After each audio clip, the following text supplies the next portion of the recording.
ఇవాళ మనము వడకర్రీ చేద్దాము. వడకర్రీకి కావాల్సింది ఈ పచ్చిశనగపప్పు ఒక 4 గంటల సేపు నానబెట్టుకోండి.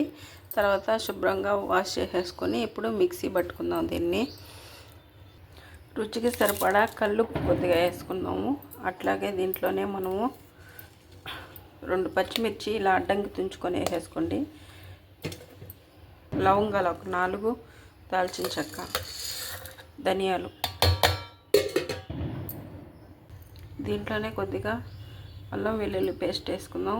విడిగా అయినా మనం వెల్లుల్లి సపరేట్గా, అల్లం సపరేట్గా, పచ్చిమిర్చి అయితే వేసుకోవచ్చు. నేను ఇట్లా కలిపి వేసేస్తున్నాను. ఇప్పుడు మనం ఇది గ్రైండ్ చేసేసుకొని అట్లాగే ఆనియన్స్ సన్నగా కట్ చేసుకోవాలి. కొత్తిమీర, ఆనియన్స్ మిక్సీ పట్టేసుకున్నాం. చూడండి ఇట్లాగా కొంచెం బరగ్గా వేసుకోండి, మెత్తగా వేయద్దు.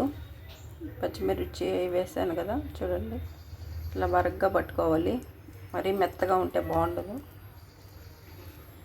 ఇప్పుడైతే దీంట్లోకి సన్నగా కట్ చేసుకున్న ఆనియన్స్, కొత్తిమీర వేసేసుకున్నాం. ఆనియన్స్, కొత్తిమీర ఇలా కట్ చేసేసుకున్నాక ఇప్పుడు దాంట్లో వేసుకున్నాం.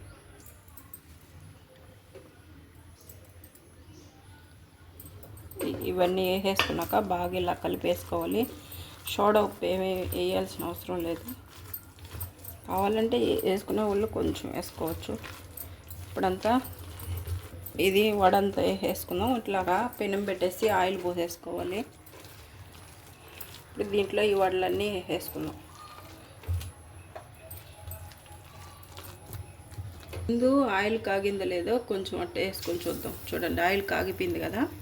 ఈ వడలన్నీ వేసేసుకుందాం. ఇలాగన్నీ వేసేసుకోండి. మీకు ఏ సైజు కావాలో ఆ సైజులో అన్నీ వేసేసుకునేది. వేపుడు కర్రీ చేసుకునేది.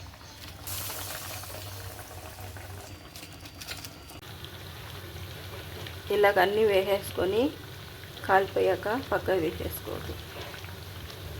వడలు అయితే కాలిపోవచ్చాయి, తీసేస్తాం పక్కకి. దేవుడి కోసమని కొన్ని పక్కకు తీసి పెట్టేశాను నేను.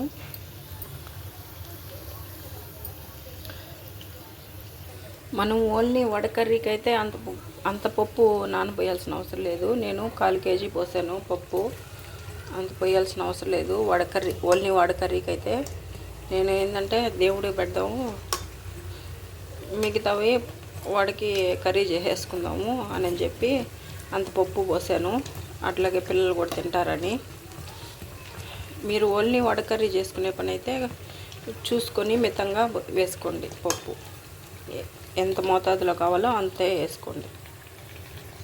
ఇవి కూడా కాలిపోయి తీసేసుకుందాం. అయితే అన్నీ కాల్ చేసాము, రెడీ అయిపోయాయి కదా.